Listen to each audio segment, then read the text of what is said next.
First, there is no such thing as minor, middle, or major invasion. Invasion is an invasion.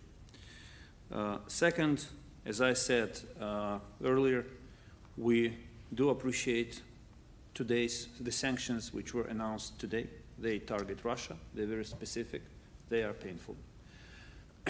I can say frankly that yesterday when we learned about the first executive order to impose sanctions on related to economic activities in the Donetsk, with Donetsk and Lugansk, we were puzzled because we saw how the side that thought recognition from Russia is being punished, but we didn't see how Russia, who granted its recognition, is punished.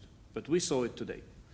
And this strategy of imposing sanctions by waves, if I may put it this way, is something that can work if it continues in a sustainable way. President Putin should not have a single minute when he starts to think that this is the threshold, this is the ceiling, the pressure reached its ceiling, and he will not be punished anymore. This pressure should continue to be stepped up, and if that involves regular issuance of executive orders on new sanctions, we will be more than happy to see that. I will repeat again.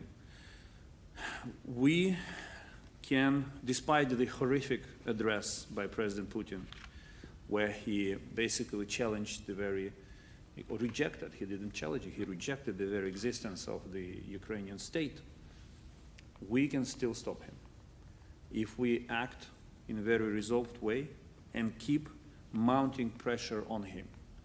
The question is that he has a certain table on his mind, which I'm not aware of, but I'm sure he has it.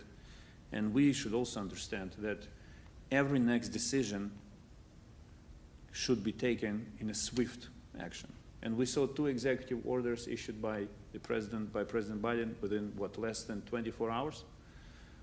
This may be the dynamics that will have to be upheld if Russia continues to escalate. And it was encouraging to hear from Secretary a very simple sentence: if Russia escalates, the United States and partners will escalate sanctions. This is exactly the rule that has to be followed. And yes, we did believe that it would be helpful for some of sanctions, not all of sanctions, but some of sanctions to be imposed before the invasion begins as a preemptive measure for what Russia had done before. But this question becomes obsolete now, and we have to focus on a different strategy, the one that I just described.